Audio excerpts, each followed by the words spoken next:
조선 후기 여성들의 한글 문학인 규방 가사를 연구한 책 조선의 글쓰는 여자들의 시골 여자의 서러운 사연이라는 글이 나옵니다.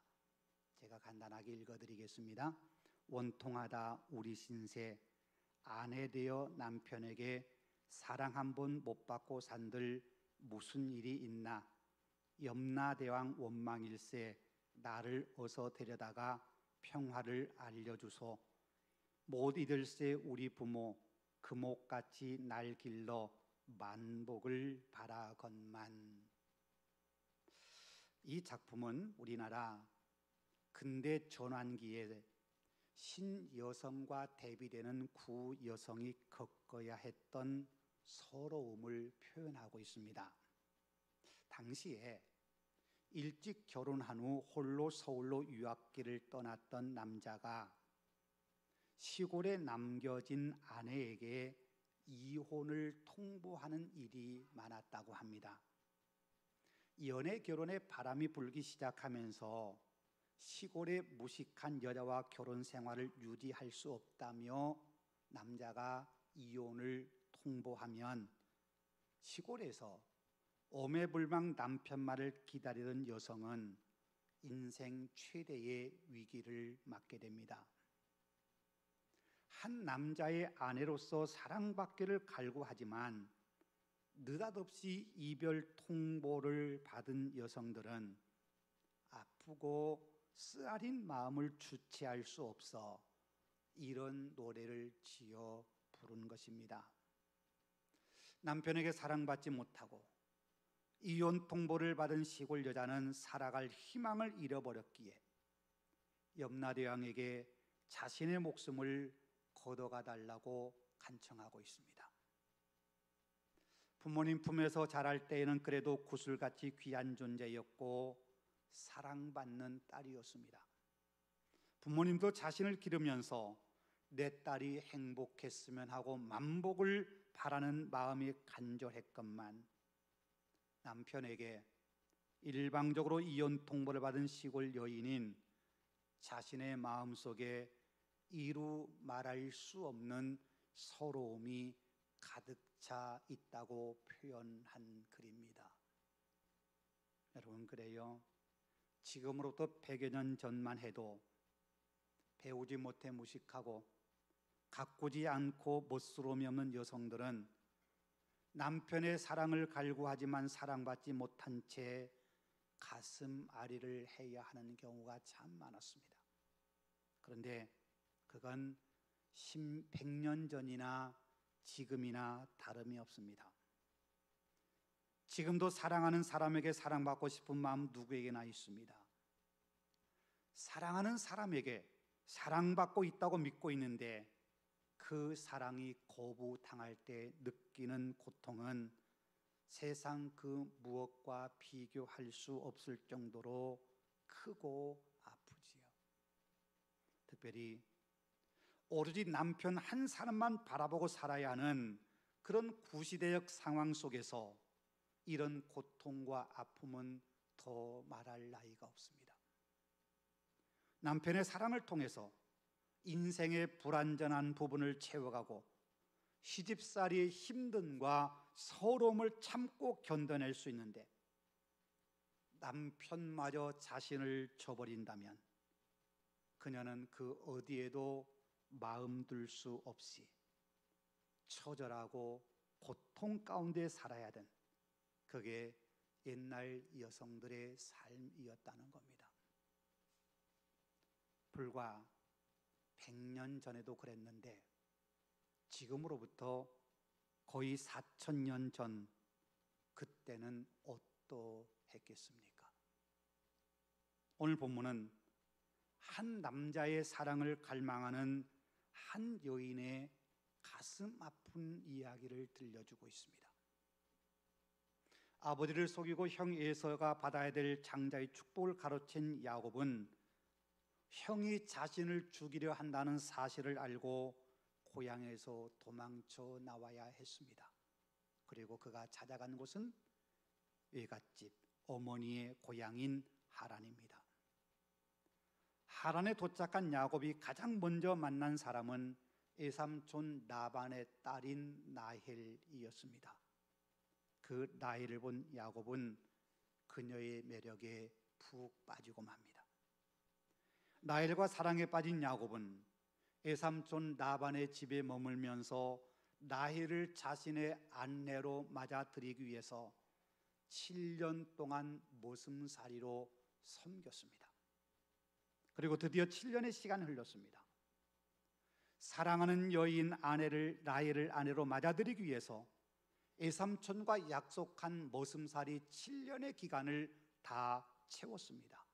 이제 라헬과 결혼식을 올리는 것만 남았습니다. 그러면 자신의 인생이 행복해질 거라고 꿈꾸었습니다. 야곱은 당당히 외삼촌에게 요구합니다. 라헬을 위해서 일하겠다고 약속한 기한 다 찼으니 이제 라헬을 나에게 아내로 주시오. 외삼촌 라반은 그렇게 결혼을 허락하고 온 동네 사람들 불러 모아놓고 잔치를 벌였습니다. 결혼식 잔치가 끝나고 드디어 야곱은 라헬을 아내로 맞아들이기 위해서 첫날 밤을 보내게 됩니다.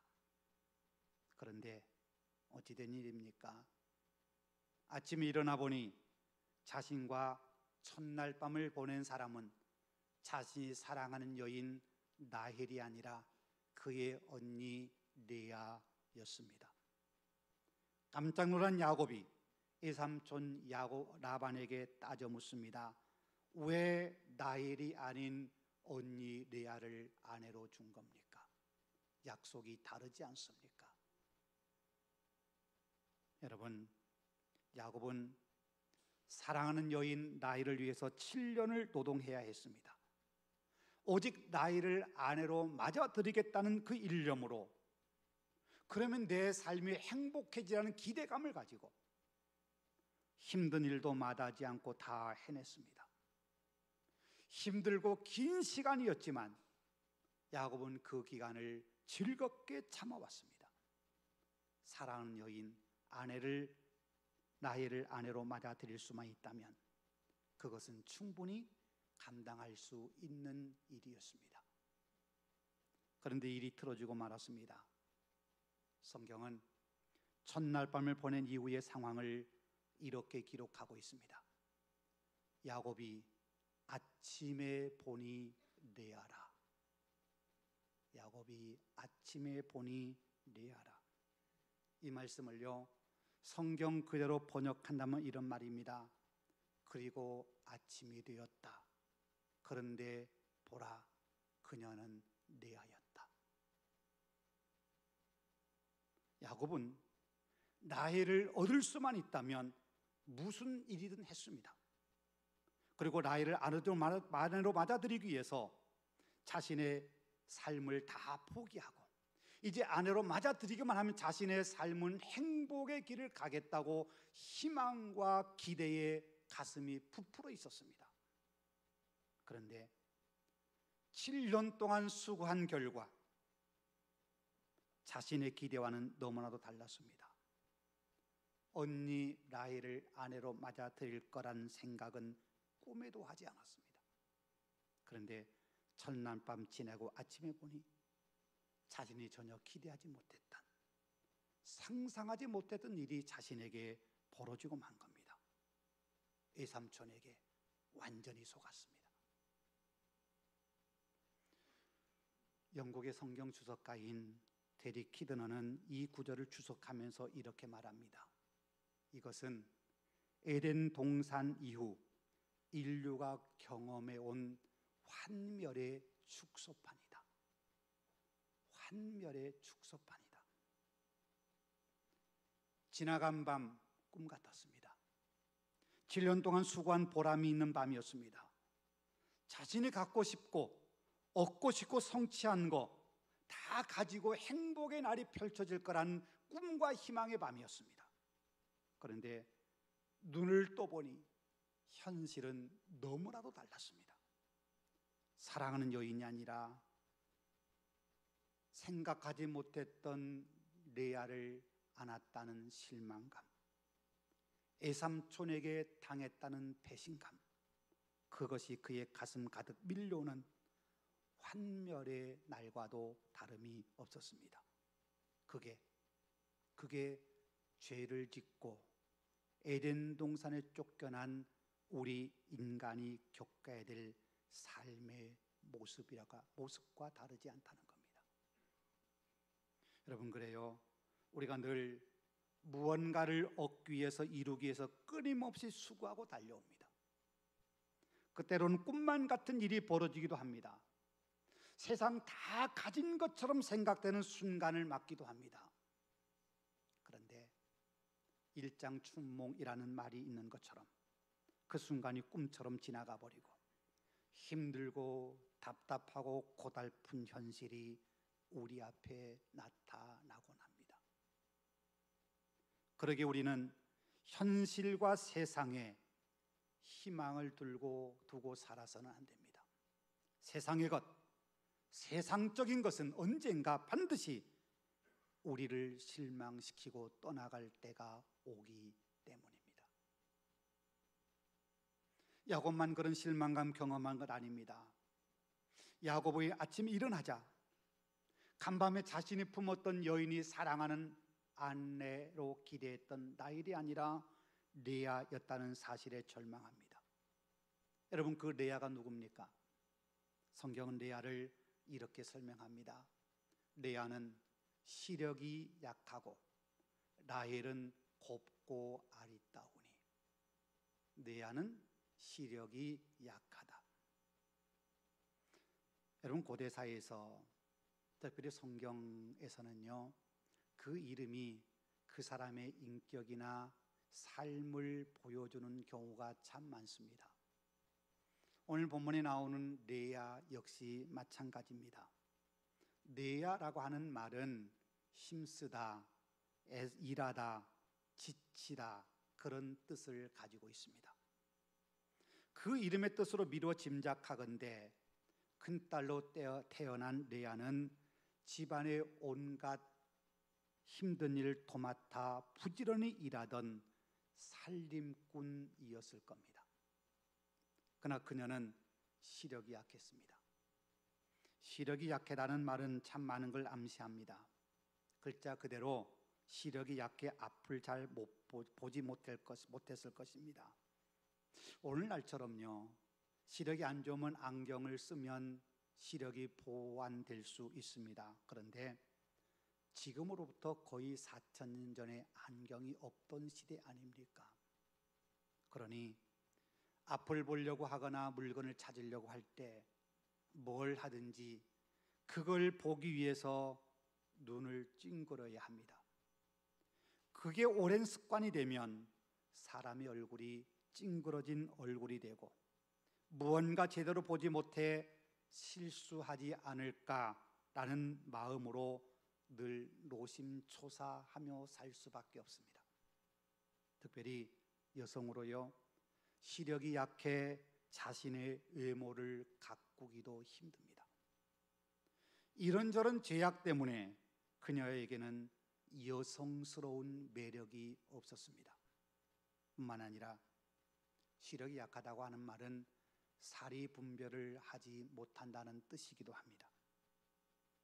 시력 때문이기도 하겠지만 여러 가지 환경적 상황에 또 정신적으로 그녀가 무언가 결정 내려야 될 때 바른 판단, 빠른 판단하는 것이 결코 쉽지 않는 한계를 가지고 살았다는 겁니다. 이런 육체적인, 정신적인, 상황적인 한계 때문에 레아는 더욱 여성스러움을 가질 수 없는 형편에 놓이게 되었습니다.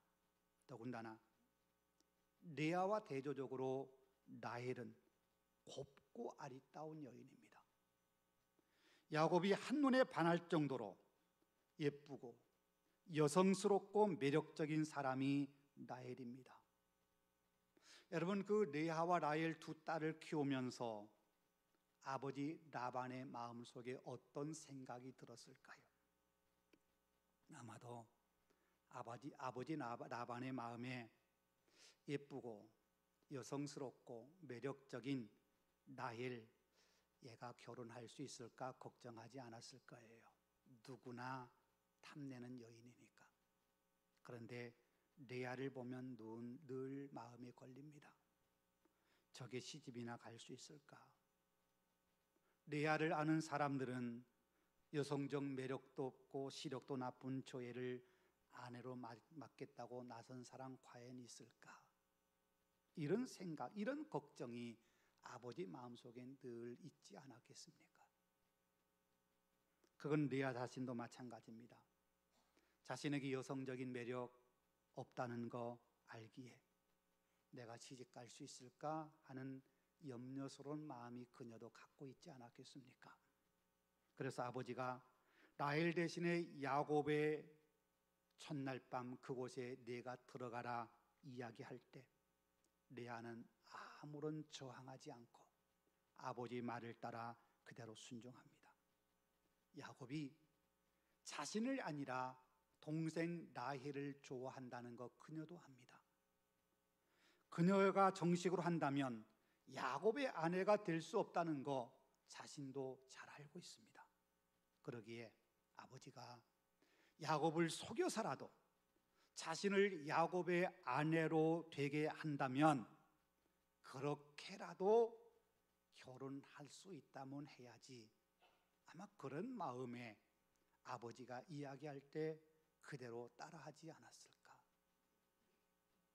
여러분, 결혼한 후에도요, 자신은 남편 야곱에게 1순위가 아니었습니다. 여전히 야곱은 라헬을 사랑했고 자신은 외톨이였습니다. 자신이 언니라고 야곱과 먼저 결혼식을 올리긴 올렸지만 남편은 자신이 아닌 동생 라헬을 사랑합니다. 그 라헬을 지극히 사랑하는 그 모습을 바라보는 아내인 레아의 마음이 어땠을지 우리 충분히 짐작해 볼 수 있지 않습니까? 자신은 여전히 사랑받지 못한 여인입니다. 남편이 있지만 남편이 내 편이 아니라 남의 편입니다. 우리가 누구나 기대하는 것처럼 결혼하면 남편 사랑받고 싶은 마음 다 있잖아요. 사랑받길 원합니다. 그런데 레아에게는 남편 사랑받고 싶다는 게 어쩌면 꿈이고 사치일지 모릅니다. 그런데 감사하게도 레아가 먼저 아들을 낳았습니다. 불과 한 세대 앞선 우리 부모님 세대에도 그렇거니와 아들을 낳았다고 하는 건 굉장한 집안의 축복이고 기쁨이었습니다. 아들을 낳자 레아는 자신의 아들의 이름을 르우벤이라고 지었습니다. 여러분, 여기서 우리가 두 가지 중요하게 생각할 게 있습니다. 첫 번째는 르우벤이라고 이름을 지은 사람이 야곱이 아니라 레아였다는 사실입니다. 거의 대부분의 경우에 자식을 낳으면 그 아이의 이름을 아버지가 짓습니다. 왜냐하면 아버지가 자식 이름을 지으면서 이름을 지어준다고 하는 건 그 사람에 대한 책임을 진다는 겁니다. 이 아이의 양육의 책임을 아버지가 진다, 내가 진다, 그런 의미에서 아버지가 이름을 짓습니다. 그런데 오늘 본문에서는요, 첫 번째 태어난 아들의 이름을 아버지 야곱이 짓지 않고 어머니 레아가 지었습니다. 왜 어머니가 아들의 이름을 지었을까요? 그것도 첫 번째 아들인데. 어쩌면 레아가 아들을 낳은 것에 대해서 야곱이 그렇게 기뻐하지 않았기 때문일 수도 있습니다. 자기가 사랑하는 아내 라헬이 먼저 아이를 낳았으면 좋았을 텐데 그런 마음 때문이겠지요. 어쩌면 그런 마음 때문에 기쁨을 표현하지 못했을 수도 있습니다. 레아가 아들을 낳았다고 자신이 기뻐하면 자신의 사랑하는 아내 라헬이 마음에 실망하지 않을까, 마음에 상처 입지 않을까. 야곱의 마음속엔 레아에 대한 생각보다 라헬에 대한 생각이 더 많기 때문에 라헬과 레아 사이에서 야곱은 어쩌면 이러지도 저러지도 못하고 내가 알아서 해 라고 이야기했을지 모릅니다. 야곱은 그럴지라도 레아는 달랐습니다. 아들을 낳자 레아는 그 이름을 르우벤이라고 지었습니다. 르우벤이라고 하는 말은 보라 아들이다 라는 뜻입니다. 아들을 낳은 것에 대해서 너무나도 감격스럽다는 겁니다. 아, 내가 드디어 아들을 낳았구나. 내가 아들을 낳았어. 그 기쁨을 이 이름 속에 담아 놓았습니다. 여러분, 레아가 아들을 낳은 이 기쁨, 그게 왜 그렇게 컸는지 짐작할 수 있지 않습니까? 단순히 일반적으로 아들을 낳았다는 기쁨 그 이상입니다. 남편은 자신보다 동생 라헬을 더 사랑합니다. 옆에서 늘 아내로서 그 모습 지켜보는 라헬의 마음이 얼마나 아프겠습니까? 그런데 자신이 먼저 아들을 낳았습니다. 이제 자신이 야곱의 부인으로 인정받을 수 있을 거라는 기대가 있습니다. 오늘 보면 32절에 레아가 자신이 낳은 아들 이름을 르우벤이라고 지은 이유를 이렇게 설명합니다. 여호와께서 나의 괴로움을 돌보셨으니 이제 내 남편이 나를 사랑하리로다. 이제는 남편이 나를 사랑하겠지. 그럼 이 말을 거꾸로 뒤집어 보십시다. 첫 아이를 낳을 때까지 사랑받지 못했다는 얘기 아닙니까? 자신이 첫 아내인데, 첫 부인인데도 자신이 사랑받지 못했습니다. 그게 너무나도 가슴이 아팠습니다. 너무나도 절실했습니다. 그런데 이제 아들을 낳았습니다. 이제 아들을 낳아줬으니 남편이 나를 사랑하겠지, 이제 나를 사랑해 주겠지 라는 기대를 갖고 있습니다. 남편이 사랑해 줄 거라는 기대를 가지고 있는 이 레아에게 남편 야곱이 정말 그녀의 기대처럼 그녀를 사랑해 주었을까요? 얼마 후에 두 번째 아들을 낳았습니다. 그리고 그 이름을 시므온이라고 지었습니다. 시므온이라는 이름의 뜻은 들으심입니다. 왜 들으심이라는 뜻의 이름을 지은 걸까요? 33절에 말씀합니다. 여호와께서 내가 사랑받지 못함을 들으셨으므로, 내가 사랑받지 못해 안타까운 마음을 하나님께 올려드렸더니 그걸 들으시고 하나님이 내게 아들을 주셨구나, 그런 얘기입니다.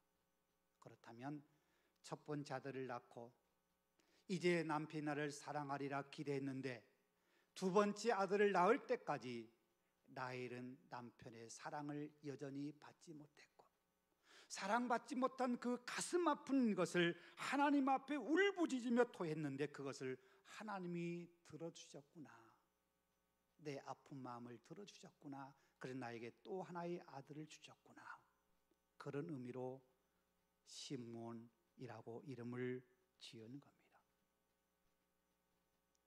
얼마 지나지 않아 세 번째 아들을 낳았습니다. 그리고 그 이름을 레이라고 지었습니다. 레이라는 말은 연합이라는 뜻입니다. 그렇게 이름을 지은 이유도 설명되어 있습니다. 내가 그에게 세 아들을 낳았으니 내 남편이 이제부터 나와 연합하리로다. 이제부터 나와 연합하리로다. 여기 연합한다 라는 이 말은 친밀해진다, 밀착된다, 그런 뜻입니다. 이건 희망이지요? 거꾸로 이야기하면 내 남편과 나는 아직도 너무 먼 거리에 있다. 아이고, 남편이 나를 사랑스럽게 살갑게 와주지 않는다, 그런 말이죠.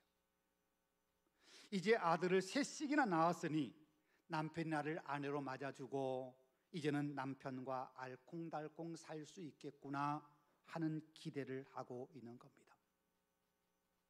두 번째 아들을 낳을 때까지, 그리고 세 번째 아들을 낳을 그 순간까지도 남편과 나는 연합되지 않았습니다. 친밀하지 않았습니다. 그런데 이제는 자신을 아내로 인정해주고 이제는 친밀하게 지내겠지라는 기대를 하고 있습니다. 그러면 그런 기대가 이루어졌을까요? 레아가 다시금 네 번째 아들을 낳았습니다. 그리고 그 이름을 유다라고 지었습니다. 유다라는 이름의 뜻은 찬송한다, 찬양한다, 감사한다, 그런 뜻입니다. 여러분, 왜 레아가 네 번째 아들을 낳고 그 이름을 찬송한다, 감사한다라는 뜻을 가진 유다라고 지었겠습니까? 남편에게 사랑받지 못한 자신에게 자식을 넷씩이나 주셨으니 감사합니다, 그런 뜻일까요? 지금까지 아들을 낳아본 결과 그 결과는 언제나 같았습니다. 아들을 낳으면 남편이 나를 사랑해 주겠지 하고 기대하고 이름을 르우벤이라 지었는데 여전히 아들을 낳아 주었는데도 남편의 사랑을 얻어내지 못했습니다. 두 번째 아들을 낳고서 자신의 고통을 하나님이 들으셨다고 시몬이라고 이름을 지었습니다. 하나님께 기도하는 마음으로, 기도에 응답해 주신 것에 감사의 마음을 담아 그렇게 지었는데 여전히 남편은 나에게 남처럼 여겨졌습니다. 세 번째 아들을 낳고서는 드디어 남편과 자신은 친밀한 부부가 되겠거니 라고 기대를 했는데 과연 그렇게 되었을까? 성경 얘기를 통해서 보면 여전히 야곱은 레아와의 관계가 그렇게 친밀하지 않았습니다. 아들을 셋씩이나 낳아 주었는데도 남편의 마음은 자신에게 돌아오지 않았습니다. 여전히 동생 라헬을 더 사랑하고 있습니다. 아무리 아들을 낳아준다 하더라도 더 이상 그 마음을 자신에게 돌이킬 수 없다는, 남편의 사랑의 마음을 끌어올 수 없다고 하는 걸, 그건 너무나도 분명한 사실이 되어버렸습니다. 그래서 레아는 이제 남편을 바라보지 않기로 마음먹습니다. 이제는 남편 대신에 하나님만 바라보고 살리라, 하나님밖에 나에게는 없구나 라는 사실을 레아는 철저하게 깨달은 겁니다. 그래서 찬송한다, 감사한다 라는 뜻을 가진 유다라고 자신의 네 번째 아들 이름을 짓게 됩니다. 여러분요, 네 번째 아들을 낳기까지 레아의 간절한 심정, 그 마음이 어땠을지 여러분 느껴지지 않습니까? 결혼하기 전 아버지 아래서 자랄 때에도 자신의 신체적인 약점 때문에 늘 불안하고 갈급함으로 살았습니다. 야곱과 결혼했지만 남편 야곱의 사랑을 얻어낼 수가 없었습니다. 아들을 낳으면 남편이 사랑해 줄까 기대했지만 그것도 물거품이 되고 말았습니다. 둘째를 낳고 셋째를 낳아도 남편의 사랑을 받고 싶다는 생각에는 변함이 없습니다. 그런데 남편이 사랑을 줄 마음이 전혀 없습니다. 남편의 사랑이 너무 요원합니다. 아들을 낳는 기쁨을 얻는 것도 잠시 남편을 생각하면 남편의 사랑으로 채워져야 될 그녀의 마음속은 여전히 텅 비어 있습니다. 공허합니다. 무엇으로 채울 수 없는 사랑의 갈급함이 그녀의 마음속에 여전히 남아 있습니다. 그리고 네 번째 아들을 낳을 때에야 알았습니다. 남편의 사랑을 갈구하고 기대하지만 남편으로는 결코 채워질 수 없는 마음이 내 마음이구나. 남편의 사랑을 더 이상 기대할 수 없구나 라고 말입니다. 그래서 이제는 남편을 바라보지 않기로 했습니다. 하나님만 바라보기로 했습니다. 그래서 네 번째 아들 이름을 유다라 지으면서 그 이유를 이렇게 설명합니다. 내가 이제는 여호와를 찬송하리로다. 내가 이제는 여호와를 찬송하리로다. 여러분, 이 말의 의미가 느껴집니까? 이제는 여호와만 찬송하겠다. 내가 이제는 여호와만 바라보겠다. 이제는 하나님만 바라보며 살겠다는 겁니다. 마음으로 짝사랑하는 남편으로부터 자신이 원하는 행복을 얻을 수 없음을 알기에 하나님만 찬양하고 하나님께 감사하고 하나님만 바라보며 살겠다는 겁니다. 이게 네 번째 아들을 얻은 후에 레아가 드디어 깨달은 귀한 신앙의 고백입니다. 여러분, 그래요, 레아가요 남편으로부터 사랑을 갈구하고 행복을 얻고 싶어 하지만 그녀가 바라는 거 한 번도 얻은 적 없습니다. 가장 가까운 사이인 남편, 내게 가장 큰 행복을 줄 수 있을 것 같은, 또 줘야 하는 남편으로부터 그녀는 행복을 얻지도 못했고 사랑을 얻지도 못했습니다. 아무리 남편이라 하더라도 그 남편으로부터 결코 채워질 수 없는 마음의 비어있음, 공허함, 갈급함이 그녀의 마음에 여전히 남을 수밖에 없습니다. 여러분, 그건요 오늘을 살아가는 우리도 다르지 않습니다. 나이를 아내로 맞아들이기만 하면 자신의 삶이, 자신의 인생이 펴지고 행복할 거라 기대했던 야곱도 그 기대가 애삼촌 라반의 속임수로 인해서 한순간에 무너지지 않습니까? 우리도 종종 기대하고 이것만 얻으면 돼 라고 생각했는데, 얻을 것 같았는데 지나고 보니 물거품이 된 적 많지 않습니까? 아들만 낳으면 남편의 사랑을 가져올 수 있을 것 같고, 그러면 이제 자신도 행복하게 살 수 있을 거란 레아의 기대도 다 무너졌습니다. 아들을 넷씩이나 낳아줬는데도 말입니다.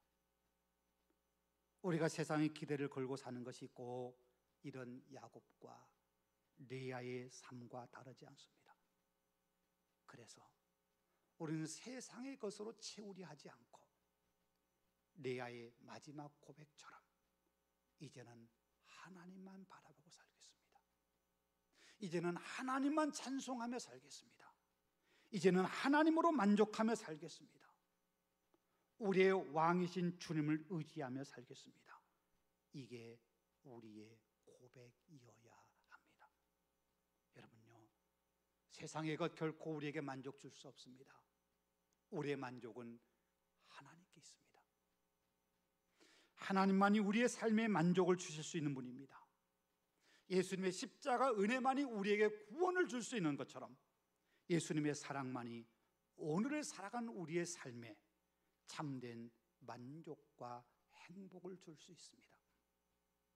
세상에서 채워지지 않는 그 갈급함, 그것은 오직 하나님께로부터만 채워질 수